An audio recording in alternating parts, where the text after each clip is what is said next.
meus amigos, bom dia a todos. Meu nome é Luiz Heleno, sou coordenador geral do IPR e é com grande alegria que a gente inicia mais um webinário do IPR+. Esse projeto teve início no ano passado, idealizado pelo nosso colega Amaro, que também é o responsável pela capacitação, e a ideia foi exatamente essa, tentar apresentar para a comunidade acadêmica e aos parceiros do DENIT pesquisas em desenvolvimento que o DENIT tem feito em parceria com esses grandes centros de pesquisa no Brasil. O webinário de hoje vai ser apresentado pelo professor da Universidade Federal do Ceará, Lucas Babadopoulos.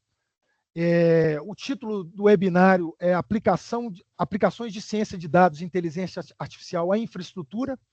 Mas antes dele começar, de eu passar a palavra ao professor Lucas, eu queria fazer uma breve apresentação de quem é esse grande pesquisador que vai falar para a gente hoje. Tá? O Lucas ele é formado em Engenharia Civil pela Universidade Federal do Ceará, ele foi bolsista do Programa de Educação Tutorial da Secretaria de Ensino Superior durante o primeiro semestre de 2008, foi bolsista de iniciação científica PIBIC-CNPq durante 3 anos e meio, durante o curso de Engenharia Civil, teve estágios na área de pavimentação, inclusive na Europa. Ele é diplomado com mestrado europeu de Engenharia Civil pela Escola Central de Nantes, é diplomado também com diploma de mestrado no Brasil pela Universidade Federal do Ceará, no programa de pós-graduação em Engenharia de Transportes. Ele desenvolveu pesquisa de doutorados entre julho de 14 e setembro de 17 na Escola Nacional de Transportes Públicos de Lyon, na França. Ele também foi bolsista durante esse doutorado do programa Ciências Sem Fronteiras, do governo federal. E ele é, desde julho de 2018, professor de Engenharia Estrutural e de Construção Civil da Universidade Federal do Ceará, e ele é docente também do programa de mestrado em Engenharia Civil na área de materiais de construção civil, também da Universidade Federal do Ceará. Então, com grande alegria, esse pesquisador jovem, mas muito produtivo da geotecnia do Brasil, eu queria agradecer novamente o convite, o chamado para fazer parte desse nosso projeto IPR+. Então, passo a palavra ao professor Lucas, informo aos colegas que a apresentação do Lucas vai durar mais ou menos em torno de 1h, 1h10, e a partir desse momento as perguntas podem ser feitas diretamente no chat, e a gente vai selecionar e fazer essas perguntas, essas manifestações dos presentes ao final da palestra do Lucas. Tá bom, Lucas?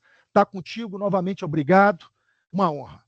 Forte abraço. Perfeito. Muitíssimo obrigado pela apresentação, doutor Luiz Heleno. Eu vou perder vocês de vista aqui, eu vou passar para a minha tela da apresentação, eu não fico vendo, se precisar, vocês fazem um aceno, abrem o microfone, fazem o que precisarem para me chamar a atenção.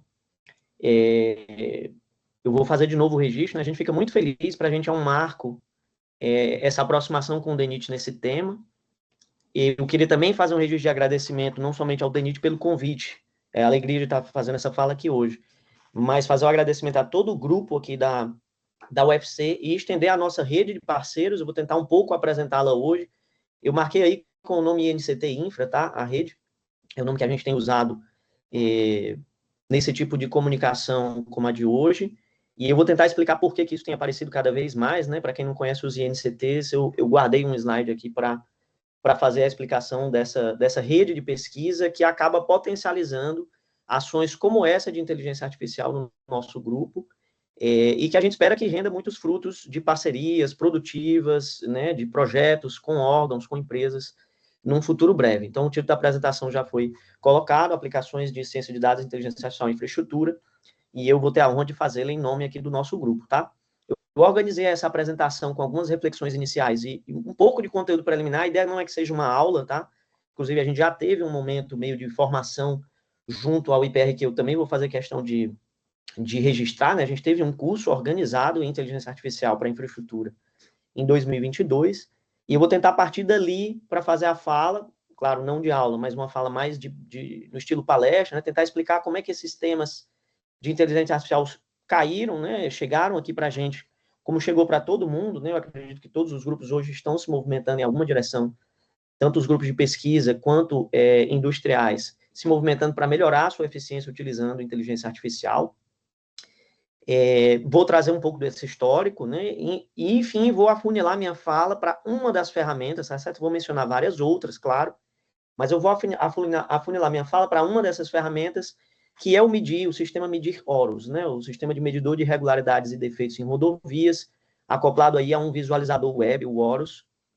É a fala principal que eu vou trazer para hoje, como um exemplo do que a gente vem trabalhando nesse tema ao longo dos últimos 6, 7 anos, para fechar em seguida com um olhar da literatura. Eu estou colocando futuro entre aspas aqui, porque já está publicado, né? Então, a gente chama de futuro, mas depende de quão longe da fronteira do conhecimento a gente está operando. Então, eu estou chamando aqui de futuro porque, evidentemente, essas coisas não estão implementadas ainda em escala industrial, essas que eu vou trazer como um olhar da literatura, e eu vou trazer também esse mesmo tipo de olhar, mas aí olhando para dentro do nosso grupo, o que a gente pretende fazer num futuro muito breve com isso, tá?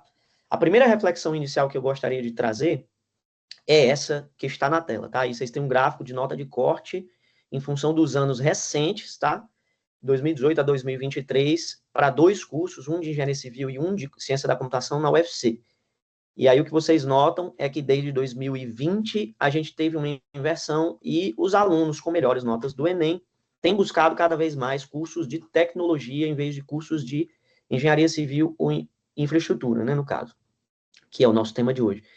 E é óbvio que a gente vai continuar com qualquer nível de tecnologia precisando construir este país, né? A gente não tem como construir esse país sem engenharia, não tem como fugir. E aí a grande questão que vai se colocar, né, é como é que a gente vai manter o interesse em informação. Eu estou aqui com o chapéu de professor fazendo essa fala, né, o interesse em informação na engenharia civil, que é essencialmente uma matéria meio hard, cursos difíceis de passar ali o começo e nem sempre com equilíbrios econômicos na saída desses alunos, né, quando eles virarem engenheiros, competitivas comparado aos cursos de tecnologia. Isso vai ser cada vez mais verdade. Então, como é que a gente vai tecnologizar a nossa engenharia, ainda mantendo a vocação de construir esse país? Essa é a primeira reflexão que eu gostaria de trazer. E eu gostaria de trazer ela com esse molho, né, de deixar claro que, no fundo, o fim é morar bem, viver bem, em cidades boas, né, que sejam bem conectadas, que respeitem o meio ambiente, que a gente viva bem com a nossa sociedade. No fundo, é uma atividade de engenharia, mas a gente vai ter que, de alguma forma, trazer ali o meio, a ferramenta da ciência da computação, e de fazer isso de uma maneira mais eficiente, né, e seja mais atrativa. Esse termo, tá, eu escolhi domínio aqui porque ele aparece muito nessas atividades de inovação com tecnologia, tá? Para quem está acostumado, é o domínio de aplicação, é o que a gente quer resolver, né? O problema, ele vem da engenharia civil, vem da infraestrutura, mas é óbvio que a gente vai precisar de ferramenta. Eu vou usar esse mote para explicar o nível de interdisciplinaridade, multidisciplinaridade que a gente tem nos nossos projetos aqui, tá? Continuando essa mesma reflexão, né, quando vocês virem aí IA ou CD, eu estou me referindo à inteligência artificial, ciência de dados, que nessa palestra meio que é a mesma coisa, tá certo? Existem pequenas diferenças, eu vou tratar como sinônimos durante a palestra, mas basicamente a gente está preocupado em, nesse cenário, né, viver bem nas cidades, utilizar bem as infraestruturas, construir. Tudo isso gera informações, né, geram dados que a gente quer transformar em informações, quer tomar boas decisões baseadas em evidência. Como é que a gente vai organizar essas grandes quantidades de dados, automar tarefas e entender relações complexas entre esses dados? Essas são questões que a gente precisa se perguntar para melhorar a eficiência nos nossos processos e melhorar também a assertividade nos nossos processos, seja em órgãos ou empresas. A gente precisa estar preocupado com isso. E isso, de certa forma, já despertou uma preocupação nacional e local. Aqui também o governo do estado também tem políticas específicas para a inteligência artificial. E aí eu queria fazer esse registro, né, para quem já conhece esses textos, esses planos. Existem planos estratégicos de desenvolvimento de inteligência artificial a nível nacional, a nível local também. E o Ceará está numa posição estratégica nesse sentido, pela quantidade de fibra ótica que tem, pelos data centers que têm sido instalados cada vez mais rápido aqui no estado, e pela conexão, né, a chegada no nosso cabo submarino. A gente tem várias questões que aceleram aqui no Ceará o interesse por esse tipo de, e aí eu vou usar essa palavra, vocação do Estado, para que esse item seja um item importante de maneira geral. E aí, claro, isso também vai se refletir na área de infraestrutura, na qual eu tento dar um foco aqui na minha reflexão inicial, por meio de 3 itens, né? Nos nossos grupos de pesquisa, daí certamente em consultorias, né? Você pode encontrar essas atividades no próprio IPR e no DENIT.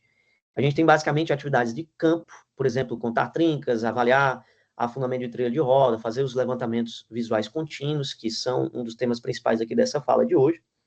Mas, obviamente, a gente tem também ensaios de laboratório, né? Muita atividade de laboratório, seja nos ligantes, nos agregados, nas misturas. Então, muitos ensaios geram dados e, evidentemente, a gente gera muitos dados com simulação também. Algumas vezes a gente vai chamar esses dados de dados sintéticos, no caso de a gente criar bancos de dados a partir de informações fundamentais sobre os nossos materiais. A gente vai trazer também um exemplo mais ao final dessa fala de hoje, tá? Tudo isso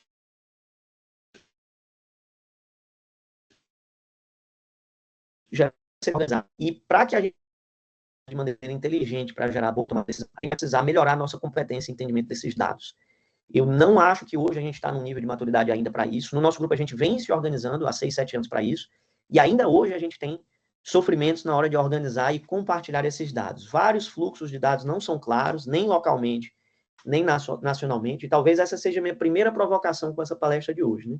É como é que a gente vai, no futuro, se organizar para que dados possam ser utilizados de maneira mais eficiente. A gente consiga se comunicar melhor sobre eles e utilizá-los de maneira compartilhada melhor. E, evidentemente, além dos dados, né, que, vamos dizer assim, é o ouro da era moderna, né, é o nosso petróleo da era moderna, né, a nova revolução vai ser baseada nessa riqueza de dados. E, evidentemente, a gente vai precisar de gente, né, recursos humanos, de certa forma, aí, dialogando com aquele slide sobre como atrair as melhores mentes. A gente vai precisar de um time multidisciplinar, essas mentes não vão estar todas na área de engenharia, a tendência é que, inclusive, elas nem sejam maioria, né, é que a gente tenha cada vez mais pessoal da área de tecnologia trabalhando no nosso domínio de aplicação.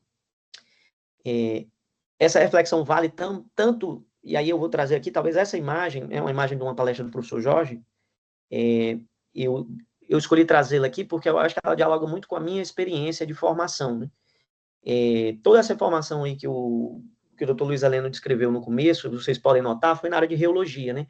Eu sou muito mais da parte de cima do slide, vou pedir para vocês olharem com calma, tem muita informação.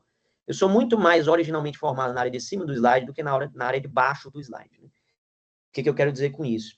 Eu nasci nessa área, né, na área acadêmica de...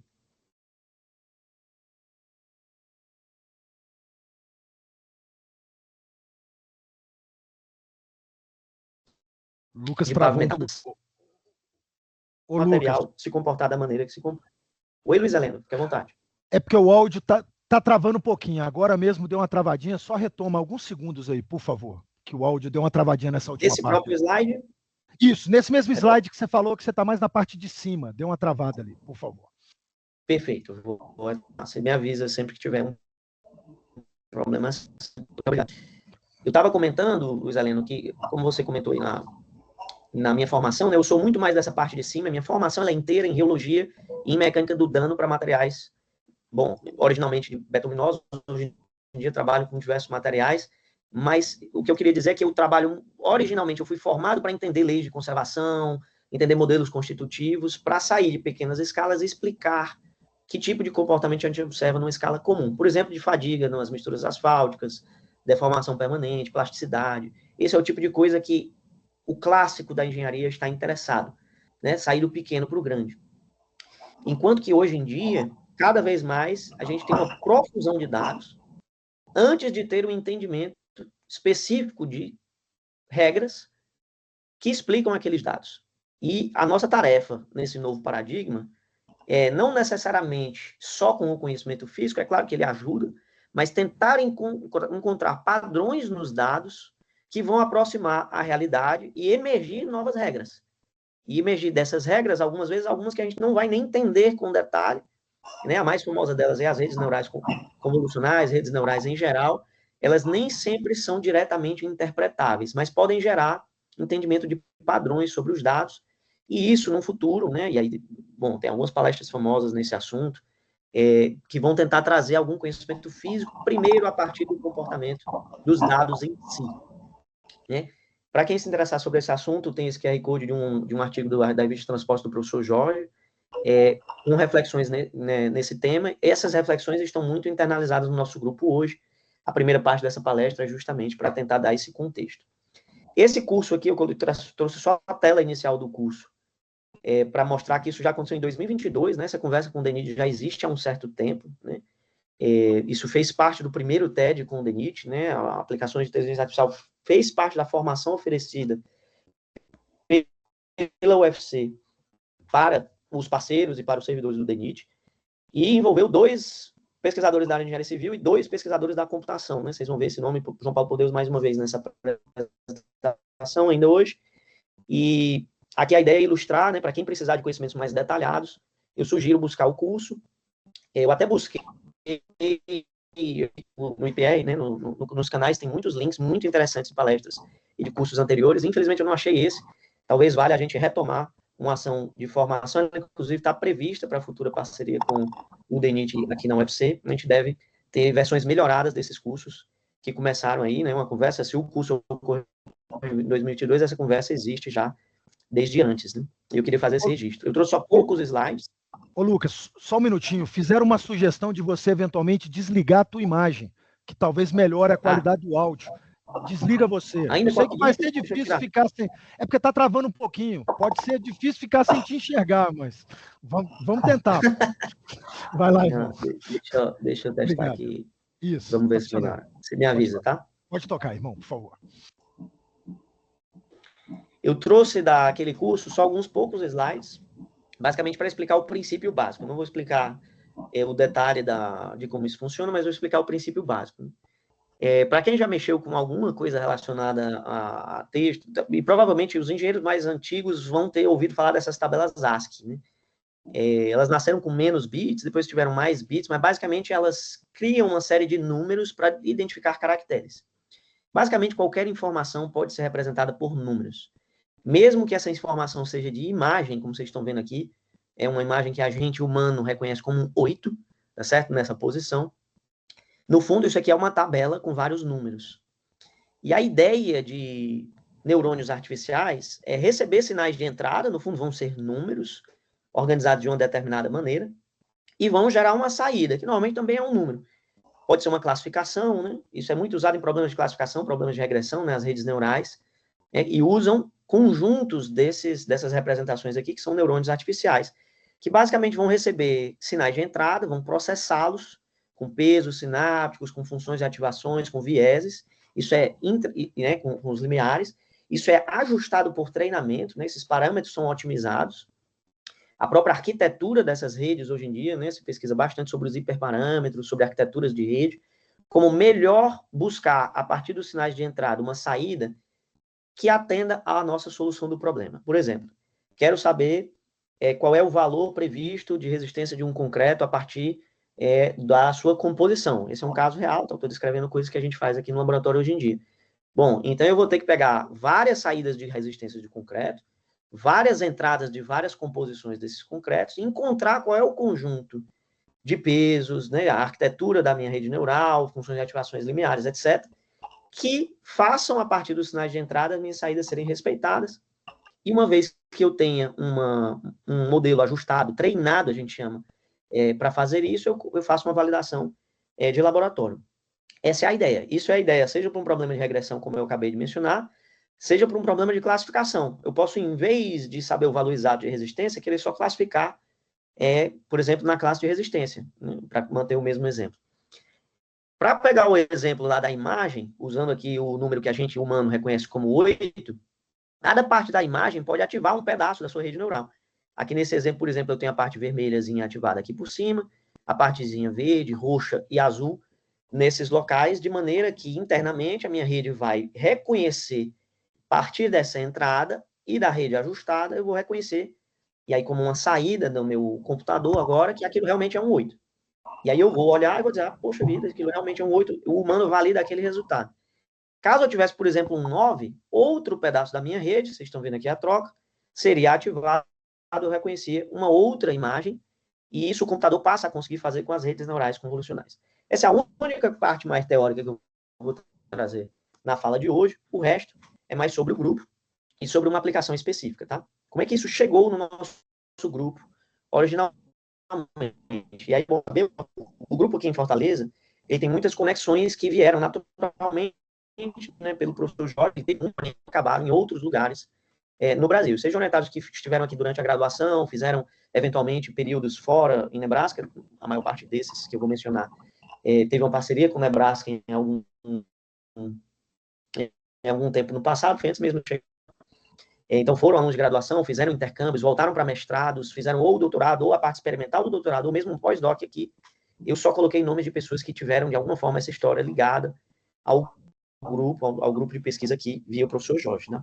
São pessoas que hoje constituem uma rede, que evidentemente foi muito mais larga que essa, mas meio que herdada a partir desse histórico, e essa rede culminou na aprovação do Instituto Nacional de Ciência e Tecnologia em infraestrutura, em caracterização de materiais para infraestrutura, a gente chama ele de INCT Infra, é a logo que eu disse que ia explicar no começo da minha fala.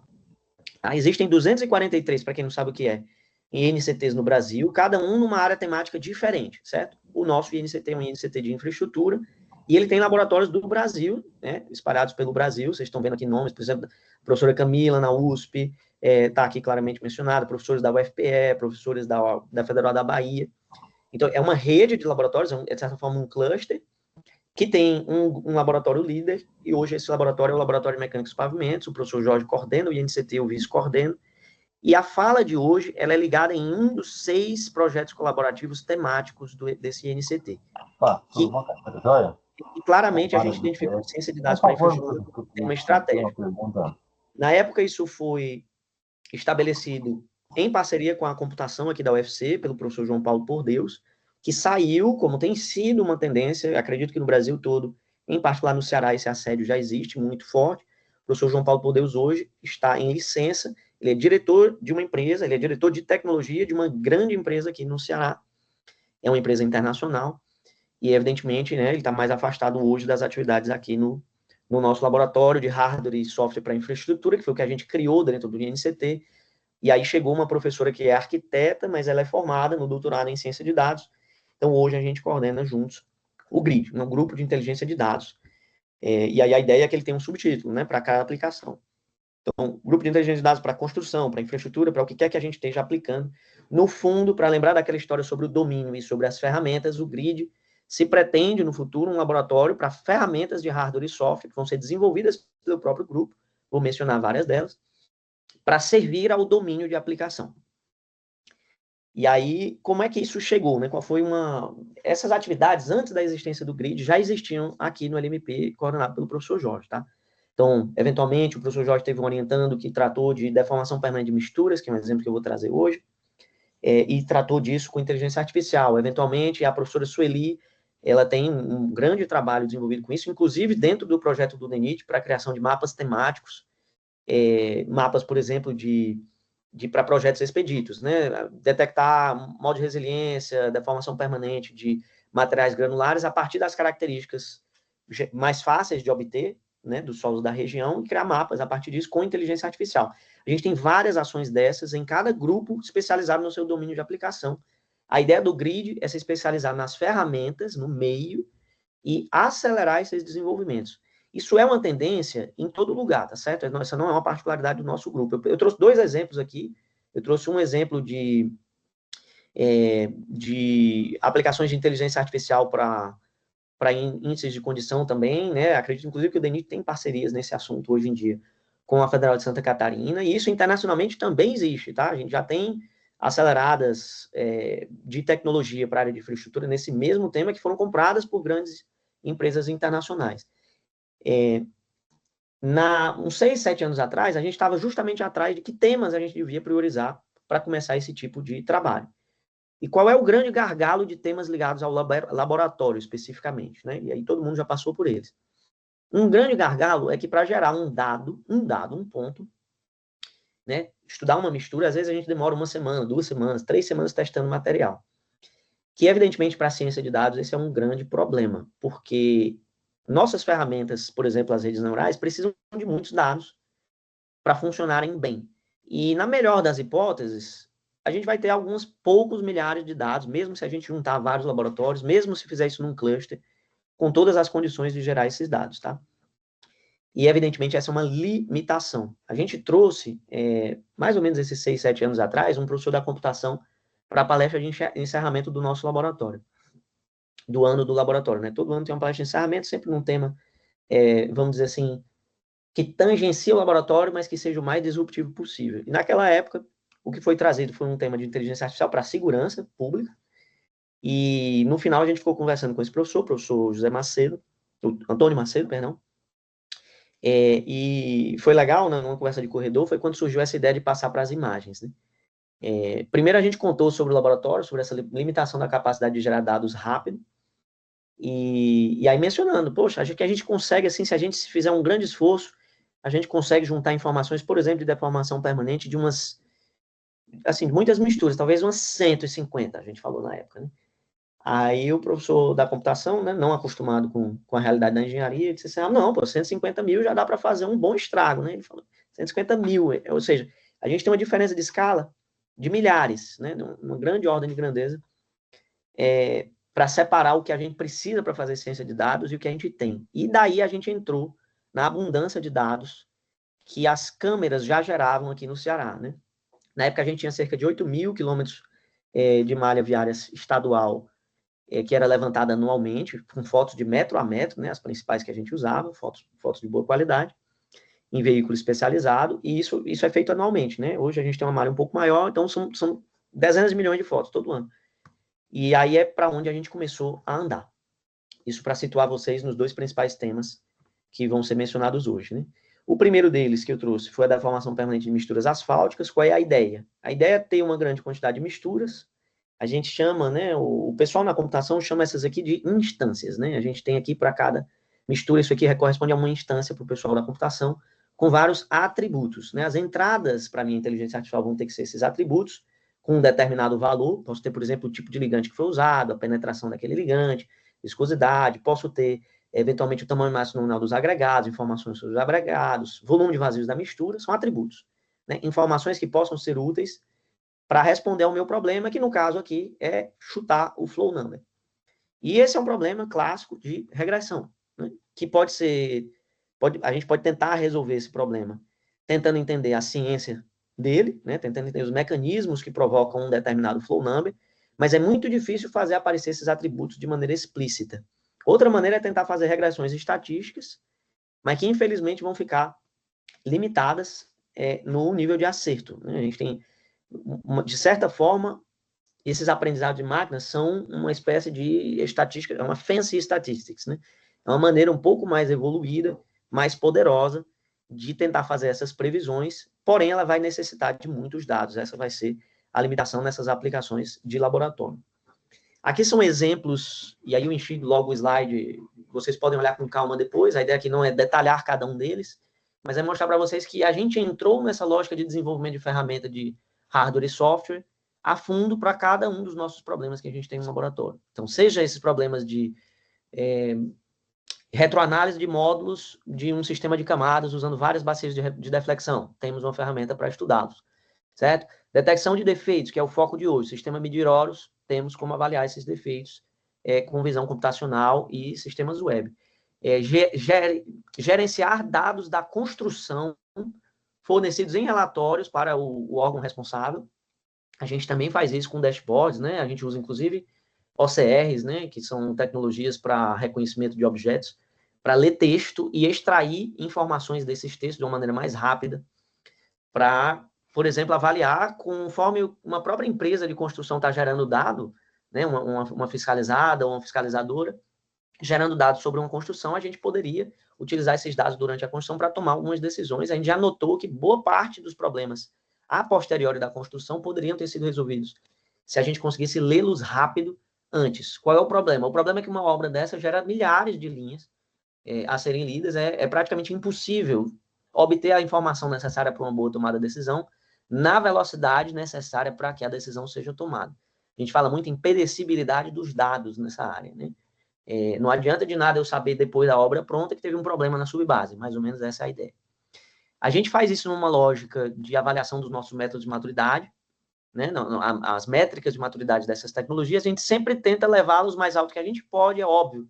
Como universidade, a gente tenta chegar aqui numa TRL 5, eventualmente numa TRL 6, se tiver prevista a aplicação das nossas, né, tecnologias. Para quem não conhece, né, é o nível de maturidade tecnológica de uma dada tecnologia, né? Então, a gente busca ali, a partir do do problema, avaliar que princípios já existem conhecidos, que conceitos já existem, começar uma prova de conceito no próprio laboratório, validar no laboratório, validar esse protótipo em uso e, eventualmente, começar um uso em escala real. Mas aí já foge, né? Precisaria de empresas, spin-offs. Eu vou fazer um comentário rápido sobre isso numa visão de futuro no fim da palestra. O fato é que a gente já tem tecnologias para retroanálise, para acompanhamento de obras, para detecção de defeitos, para caracterização de módulo de misturas. Isso, inclusive, faz parte de um esforço internacional de normalização desse tipo de ensaio de vibração. Então, a gente tem um protótipo aqui desenvolvido dentro do laboratório, tem para avaliação de agregados, né, em todas as escalas. E, por exemplo, um trabalho da professora Lara, que foi mencionada, é, na escala das cidades, entender de cânions urbanos, com, inclusive, o desenvolvimento, e na parceria aí com o pessoal da engenharia da computação, o professor Jarbas Silveira, o desenvolvimento dos próprios sensores de baixo custo em rede para serem distribuídos na escala das cidades. Isso tudo já existe por aqui e vem sendo desenvolvido em contatos com o grid. Já chegando no objeto principal da fala de hoje, que é o medir, né, a gente vem categorizando, como vocês notaram, a gente precisa conhecer a entrada e saída para esse tipo de treinamento, que é foco na fala de hoje, né, que é o que a gente chama de treinamento supervisionado. Então, a gente precisa de uma grande quantidade de dados, para um ser humano, né, uma grande quantidade de dados categorizados já, né? Então, eu tenho que achar muitas imagens com trincas. Para eu achar 2.000 imagens com trincas, imagine quantas imagens não têm que ter sido verificadas por seres humanos para esse labeling, né? Para colocar essas etiquetas nos dados, para eu conhecer a saída esperada da minha rede neural para poder treiná-la, né? A gente faz isso para diferentes categorias, trincas, remendos, panelas, diferentes tipos de sinalização.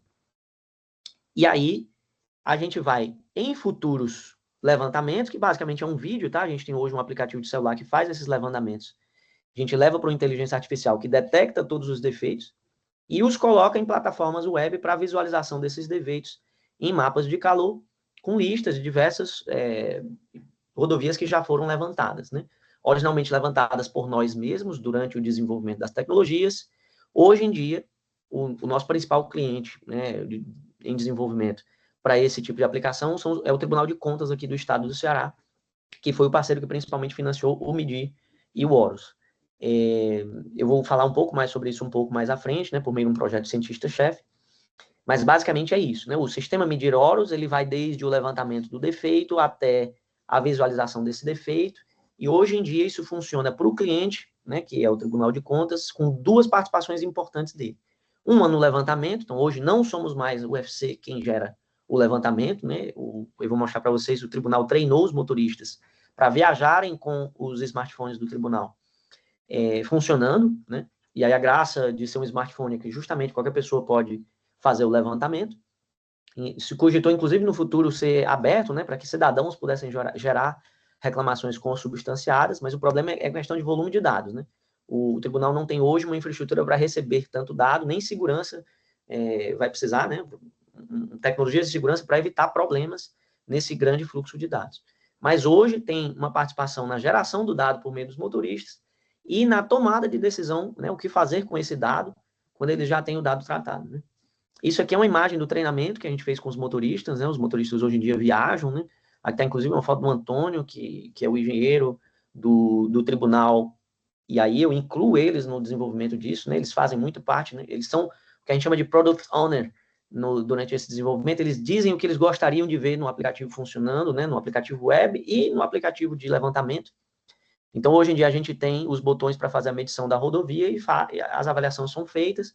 Isso gera bastante comunicação para o tribunal, numa geração de expectativa de controle, que é um dos valores do projeto para o tribunal, é noticiar que isso vem sendo feito, né? Os órgãos relacionados à infraestrutura passam a saber que tem levantamento independente do deles sendo feito para avaliar a qualidade das rodovias. É óbvio que no futuro a gente imagina que reuniões de tomada de decisão possam ser feitas com profusão de dados, não somente sobre os defeitos, mas como vocês puderam ver, sobre o levantamento de informações das misturas utilizadas, dos solos utilizados, os mapas temáticos. A gente poderia imaginar num futuro talvez próximo, camadas de informação, desde a seleção dos materiais, passando pelo projeto, pela execução e pelo acompanhamento, tem informações em camadas que pudessem ser cruzadas para a tomada de decisão num futuro assertiva quanto a essa área.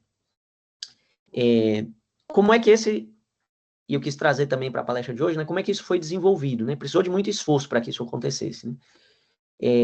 Então, o MIDI, que agora vocês já conhecem, faz o levantamento dos dados, e aqui no intermédio tem o tratamento com inteligência artificial, entrega isso para o Horus fazer uma distribuição das informações em mapas, da maneira com filtros úteis, né? Como é que isso foi desenvolvido para as ferramentas de inteligência artificial, né? Essa aqui é a ideia, claro. Isso precisou, evidentemente, de uma grande equipe, né? Isso não se faz, certamente não na velocidade que foi feito, não se faz com uma equipe pequena. E essa equipe que trabalhou e vem trabalhando nesses ajustes do MIDI e do Horus, os projetos com o tribunal ainda estão em andamento, e eu queria fazer, além do registro de agradecimento a toda a equipe que participa disso, mas também aos interlocutores do Tribunal de Contas, e ali representado na foto pelo Antônio, sem quem a gente não conseguiria fazer operar isso, né? Sem a parceria do órgão, né? Sem um grande interesse por parte do órgão. Então tem uma equipe de engenharia, são vários engenheiros, e além disso tem uma equipe de tecnologia da informação, vários participam também dessa transferência de tecnologia, que talvez seja a parte mais desafiadora, e que está terminando agora, né, com o Tribunal de Contas, eles vêm usando isso já internamente, cada vez com menos apoio da UFC, né? E isso é um motivo de grande orgulho para a gente ter conseguido formar e entregar esse tipo de resultado para eles. Então, isso é o que faz o MIDI, né?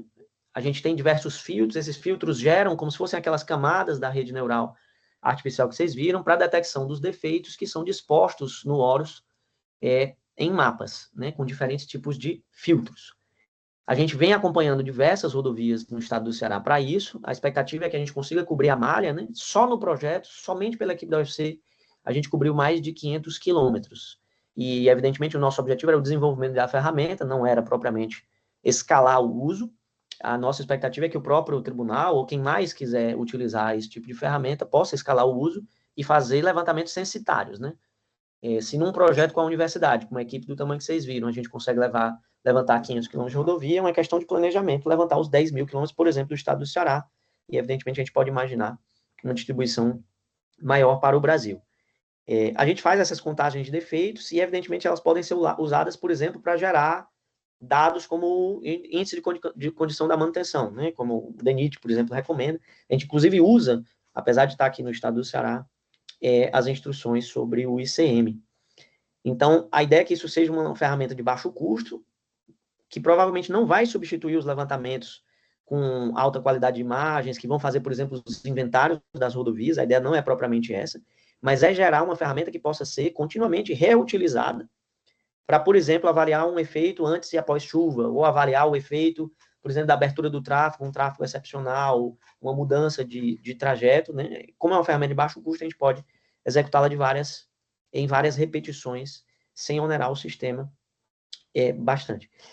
Então, o MIDI entra nessa geração dos dados, entrega o sistema para uma arquitetura. Eu não vou entrar no detalhe da arquitetura, eu precisaria dos meus colegas, aqui é mais um slide para reforçar a importância deles, os colegas da computação e da engenharia da computação, no desenvolvimento dessas ferramentas de tecnologia. Então, eles vão ser engenheiros e arquitetos de software que vão fazê-lo funcionar da melhor maneira possível.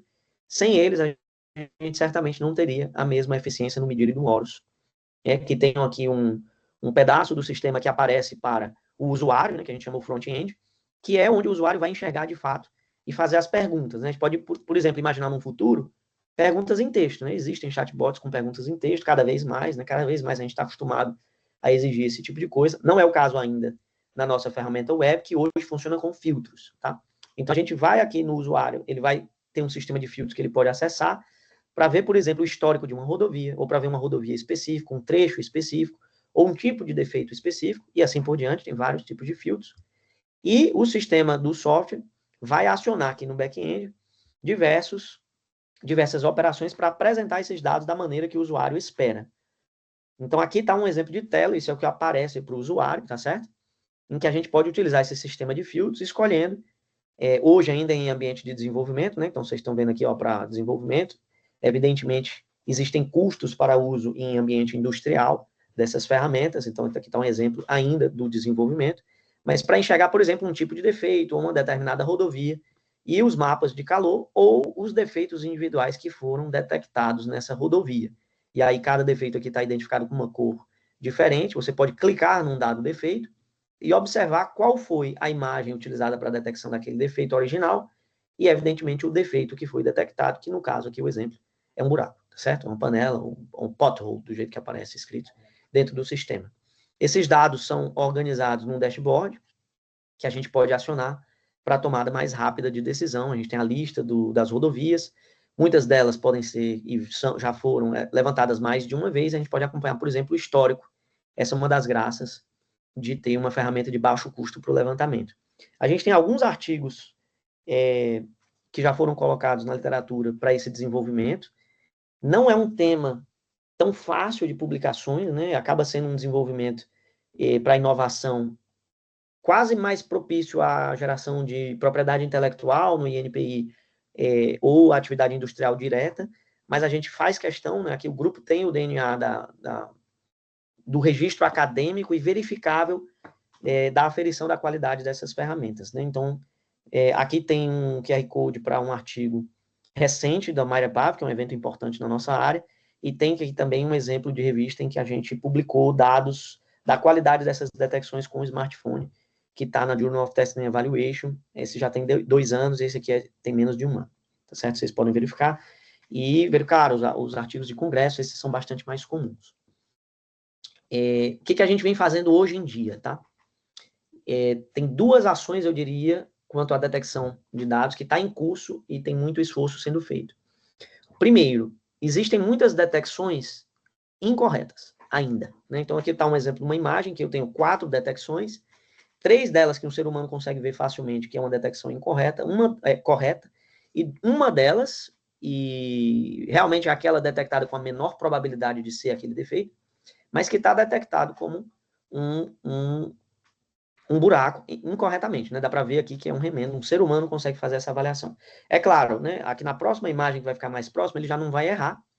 A gente consegue imaginar o nosso próprio sistema resolvendo esses falsos positivos, essas falsas detecções e ajustes de classe no futuro.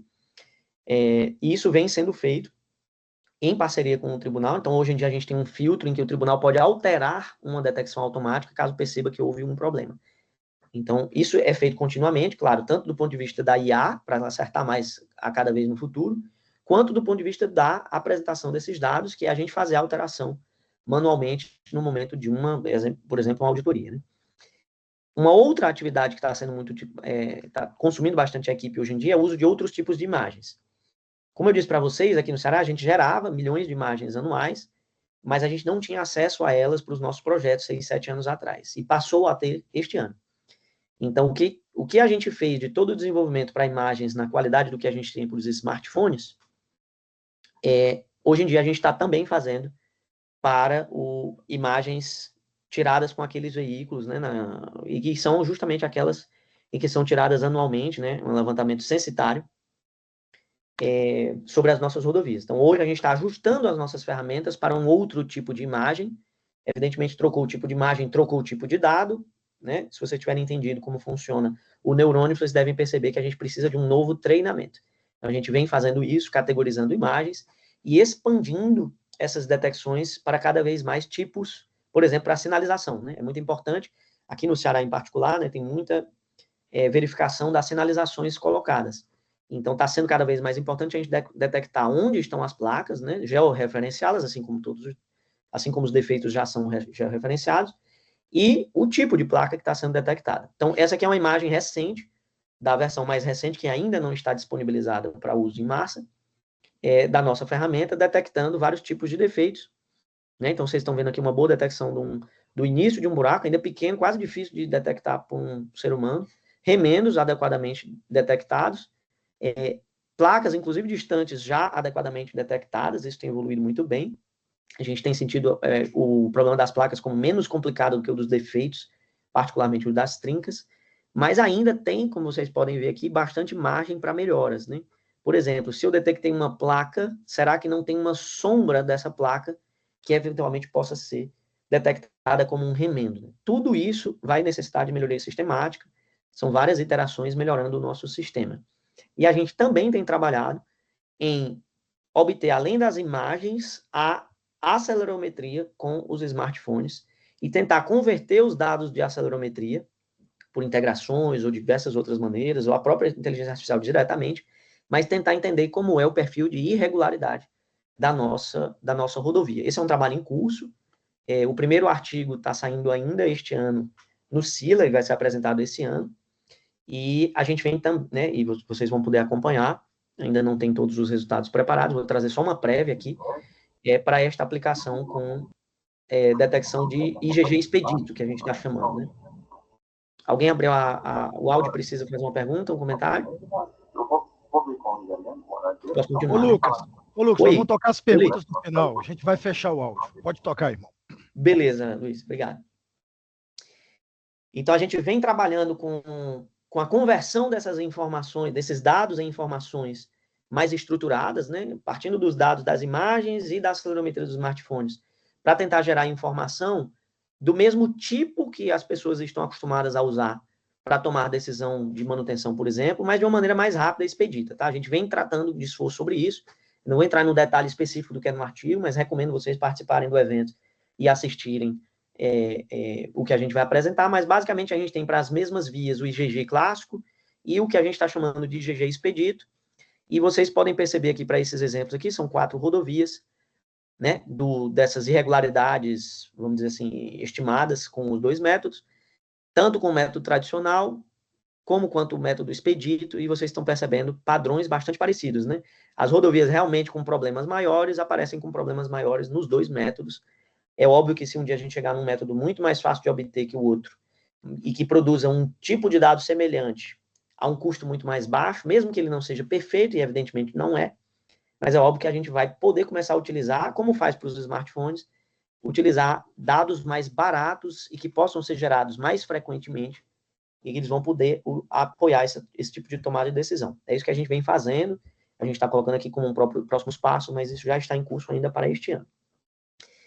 E aí eu entro aqui, de certa forma, numa parte final da fala, uma espécie de olhar para o futuro. De novo, eu fiz questão de botar entre aspas, porque está publicado, né? A gente foi atrás de alguns artigos publicados que não fossem do nosso grupo e que estivessem nas principais revistas internacionais. Esses foram os critérios, tá? E que eu estou chamando de futuro porque, evidentemente, isso não é uma realidade imediata para quem quiser. Agora, é uma realidade para os grupos que estão fazendo esses desenvolvimentos, como a gente pretende estar fazendo esses desenvolvimentos num futuro breve. Então, vou trazer primeiro essa fala de futuro olhando para a literatura, e em seguida, de novo, uma fala de futuro, entre aspas, olhando para dentro do nosso grupo, certo? A primeira fala que eu queria trazer é desse artigo, depois vocês podem verificá-lo, com modelos pré-treinados para previsão de tráfego. Então, muitas aplicações hoje em dia são para tráfego. Eu fiz questão de trazer uma de fora de fato, essa infraestrutura diretamente, mas algo que dialogasse com a infraestrutura.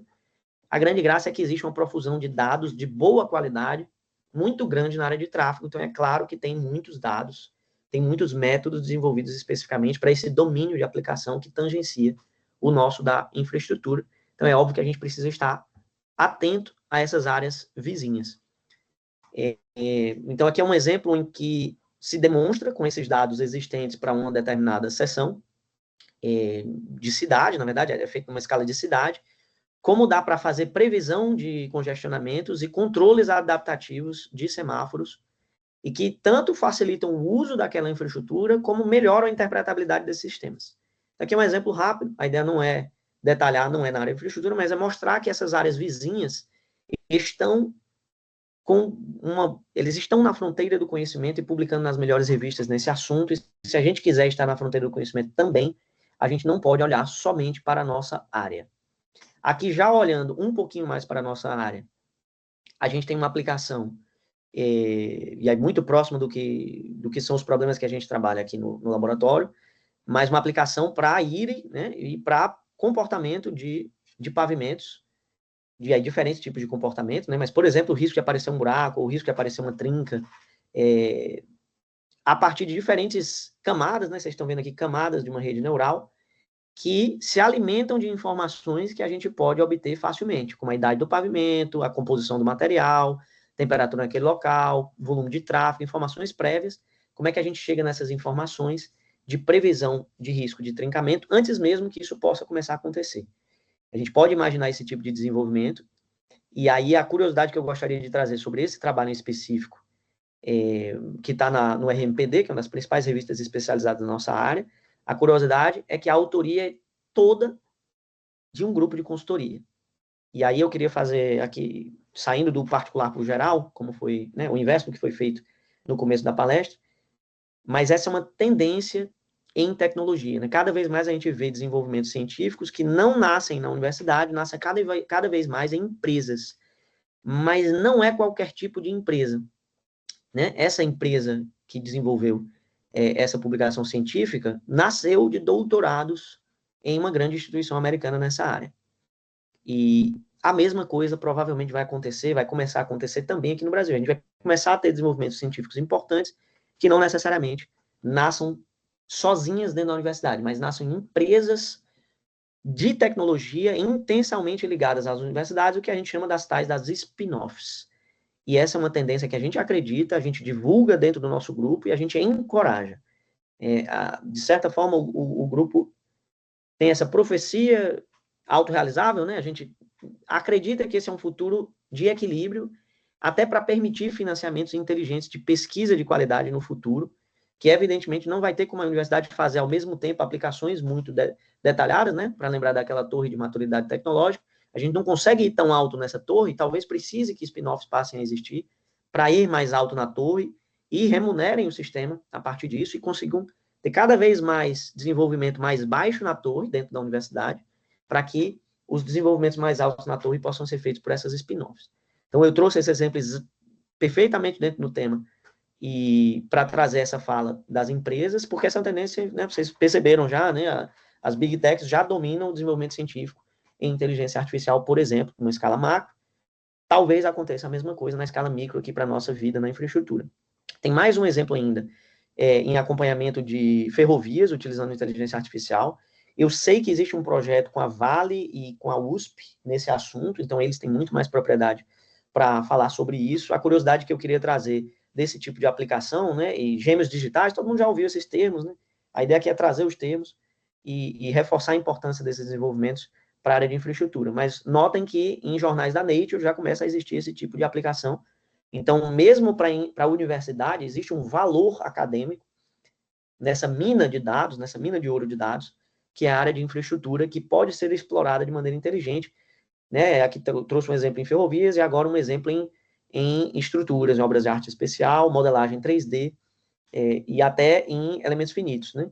Como é que eu combino informações de modelagem, lembrando daquele slide da gente sair com as regras de física do problema e de química do problema, sair do micro para o macro, para o nosso problema real, como é que eu uso essas regras físicas para delas, né, ter modelos de inteligência artificial inspirados em física, né? Esses dois exemplos têm disso e ambos utilizam também o conceito de gêmeo digital. É eu ter o meu modelo funcional com o qual eu possa brincar eternamente, fazer qualquer modificação que eu queira a baixo custo e prever o efeito dessa modificação. Por exemplo, melhorar um revestimento, aumentar a rigidez de uma viga numa ponte, acompanhar os defeitos, né?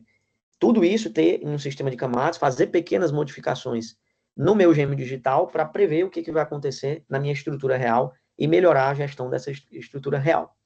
Isso é o que eu tinha para trazer das falas para fora, vamos dizer assim, né? Olhando para a literatura nas melhores revistas, mas eu queria também trazer uma fala para dentro, né? O que a gente já vem fazendo de coisas que a gente acha ter um efeito muito importante diretamente na nossa área e um potencial de contribuições acadêmicas, né? A gente aqui no laboratório tem muito trabalho com acompanhamento de campo usando o FWD. E um dos problemas que a gente se depara costuma ser estimar a profundidade do leito rochoso. Às vezes a gente tem leito aflorante aqui no Ceará, né? Abaixo de 4 metros já começa a ter efeito, mas a gente tem casos do leito a meio metro, 1 metro de profundidade. Frequentemente a gente precisa ter essa informação antes de fazer a retroanálise, senão a gente erra os módulos retroanalisados, os módulos de cada camada, calculados com as bacias deflectométricas, a gente acaba errando elas e tomando decisão errada por conta desse não conhecimento. Então, a gente tem desenvolvido, por exemplo, IA para detectar a posição do leito rochoso previamente à operação de retroanálise. Então, a gente precisa identificar essas rochas rasas, elas provocam padrões, o que a gente usa, né? que a gente usa para informação? Vocês estão vendo aqui o gráfico de deflexão com o tempo, que é algo que raramente se olha nas retroanálises, e precisa ser olhado se a gente quiser fazer o que a gente desenvolveu nesse slide. Eu faço um agradecimento aqui ao Samuel Torquato, nosso professor visitante nesse tema aqui em Fortaleza. E aí a gente tem aqui diferentes retroanálises com a rocha aflorante e cada vez a rocha mais distante.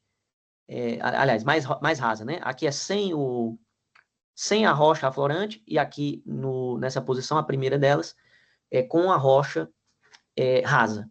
E vocês notam um padrão visualmente aqui de dados diferente. O que as IAs vão ser utilizadas para fazer é justamente perceber esse padrão e calcular a profundidade antes de fazer as retroanálises, que, como vocês podem notar, aqui tem deflexões muito parecidas. No fundo, isso vai ter um efeito na nossa retroanálise. A gente vai fazer isso para resolver um problema de regressão, né? Então, não é um problema de classificação, é um problema de regressão, em que a gente quer calcular qual é a profundidade provável da rocha antes de fazer a retroanálise. A gente vai usar bancos de dados existentes e um problema de regressão com machine learning. A gente gerou dados sintéticos, fez isso 15 mil vezes, essa operação. Então, a gente gerou dados sintéticos com a profundidade dessa rocha diferente a cada vez, em diferentes tipos de pavimentos, variando espessura, variando módulos, variando coeficientes de Poisson e variando as massas específicas das camadas. Então, vários cenários foram gerados, como utilizando o software também desenvolvido no grupo para cálculo dinâmico, ou seja, ao longo do tempo, prever aquele perfil de vibração do nosso sistema. Então, a gente, com cálculo dinâmico, que a gente usa o CAP 3D, é a ferramenta desenvolvida aqui com o grupo de mecânica computacional aqui da UFC, liderado pelo professor Evandro Parente Júnior. Então, não sei se deu para vocês verem, mas vibrou aqui o sistema, isso gera uma curva. Essa curva, com essa vibração, nos 15 mil exemplos diferentes, né, a gente vai obtê-la. Então, a gente tem uma certa profusão de dados, que nesse caso a gente chama de sintéticos, porque a gente fabricou eles, apesar de conhecer a regra física por trás do que é gerado. E a gente vai, a partir dessas curvas de deflexão ao longo do tempo, e conhecendo o carregamento, a gente vai gerar transformadas de Fourier e conhecer o espectro de vibração daquele sistema. E esses são os dados que vão ser utilizados em seguida, né, depois de muitas repetições, para, com uma inteligência artificial, entender onde está essa camada de rocha, até onde ela chega, para que a gente, sabendo disso, a gente não atrapalhe nossa retroanálise das demais camadas. Isso foi utilizado também aqui no Ceará, né? Então tem alguns solos do tipo Bruno não cálcico, e tem outros exemplos com a rocha rasa ou medianamente profundo. A gente fez isso para diversas bacias deflectométricas levantadas de fato aqui no Ceará, então a gente está falando de uma validação, e a gente fez a previsão e obteve resultados satisfatórios para prever onde é que ocorrem esses afloramentos de rocha, tendo encontrado aqui coisas bastante plausíveis para o Ceará, né? Rochas ali entre 1,5 metro a 4 metros a profundidade dessas rochas, que de fato estavam atrapalhando nossas retroanálises. Isso tinha um efeito negativo. E aí, para terminar, eu queria trazer talvez o slide mais importante aqui para a fala para o DENIT, especificamente, né? Que é a minha fala agora, não do futuro, entre aspas, mas um futuro iminente, né? Agora sim, o que está planejado, né? Não está feito ainda, é o que a gente espera contribuir num futuro muito próximo em parcerias com o IPR, com o DENIT e com outros parceiros. A gente acredita que evoluiu muito bem na geração de dados, nessas camadas de informação que a gente apresenta em mapas. Seja com os mapas tenáticos da professora Sueli, para geotecnias, seja com os mapas de defeitos aqui com o pessoal da computação e comigo, seja com mapas de retroanálise com a equipe de mecânica computacional, o Samuel. A gente vai ter muitas dessas informações. O problema é que elas são tão técnicas e cada uma necessitando de um aprofundamento grande em cada domínio de aplicação, que talvez a gente tenha um gargalo de uso dessas informações para uma boa tomada de decisão. Então, talvez a gente tenha que investir em chatbots específicos e treinados especificamente para as nossas aplicações, para que um usuário não precise dominar 100% de cada um daquelas aplicações, talvez dominar algumas delas, e fazer perguntas em texto sobre que tipo de coisa deve ser feita quanto às outras. E esse nosso chatbot, no futuro, teria que responder bem sugestões, mais ou menos como a maioria de nós já usa um chat GPT da vida, ou qualquer outra ferramenta de inteligência artificial, em modelos de Large Language Models, né, esses modelos de linguagem ampla, em que a gente digita texto e o sistema de inteligência artificial codifica tudo isso para dar uma resposta também em texto, fácil de interpretar e conforme nossa instrução, que é o prompt que está aparecendo aqui nessa representação, tá certo? Isso é para onde a gente acha que vale a pena ir para usar melhor os dados que a gente já gera e que a gente, claro, vai continuar gerando e melhorando, é uma melhoria sistemática, seja no medir, seja nos equipamentos de vibração que a gente chama de Vibe, seja no Aggregate Scan, né, a gente faz levantamentos de qualidade de agregados, ou qualquer outro tipo de informação que a gente venha a colocar nas camadas de informação a nível de rede no futuro. A gente acredita que isso vai ser necessário. E, evidentemente, com a profusão de dados de deflectometria que vai vir, por exemplo, de ferramentas como o TSD, que hoje em dia já opera no Brasil, né, num esforço do DENIT, essa profusão de dados, ela tem o risco de virar uma armadilha. Essa é uma palavra meio dura, mas eu estou trazendo uma palavra que chegou a ser usada no último congresso do EATA, da Associação Europeia do Asfalto, e teve um workshop inteiro somente sobre o TSD. A Beatriz Gouveia, do DENIT, estava, me lembro de vê-la na plateia, a gente estava aqui do UFC também, e teve muita discussão sobre como os países europeus estão usando os dados do TSD, e a que ponto a complexidade do domínio de aplicação e das ferramentas é grande se não houver as equipes adequadas para atacar essas informações, ao ponto de que, no fundo, acaba todo mundo só usando quase uma caracterização empírica dos dados. Eles olham as curvas, às vezes olham só a deflexão máxima. É muito difícil, sem um aprofundamento maior no domínio e nas ferramentas, extrair mais informação do que isso. Então, provavelmente, a gente vai precisar treinar redes neurais artificiais que ajudem a tomar essas decisões, a entender essas deflexões, entender a relação com a FWD, por exemplo, é algo que se faz muito, porque a gente ainda está longe de conseguir utilizar esses dados de uma maneira eficiente e rápida. E, evidentemente, a gente acha que, para isso, vai precisar entender da física do problema, e aí a gente tem uma ferramenta de retroanálise muito boa aqui no grupo, a gente usa bastante, é a que a gente é mais satisfeito entre as que a gente usa, para retroanálise e com questões quanto a afloramento de rocha, questões quanto a não ocorrência de mais de um tipo de solução. Bom, tem vários motivos para a gente acreditar que esse é um investimento importante se a gente quiser resolver esse problema da profusão de dados nos TSDs e tomar boas decisões quanto à infraestrutura baseada nessas informações. Essa é a fala que eu tinha para trazer hoje. Eu me desculpo aí se eu tiver alongado demais a fala, fiz quase 1 hora. E agradeço novamente ao DENIT pela organização, ao IPR e pela parceria também aqui na UFC, a toda a equipe do INCT Infra, em particular o professor Jorge, apoiou muito essa apresentação, o Raik, o Samuel, a equipe que foi chamada para contribuir com slides no INCT Infra. Eu agradeço bastante, né? Esse foi um esforço coletivo. Eu sou um porta-voz do grupo hoje, muito mais do que o desenvolvedor de cada coisa específica, tá certo? Espero ter conseguido dar os créditos a todos. E obrigado, passo a palavra de volta aí ao Dr. Luiz Helena.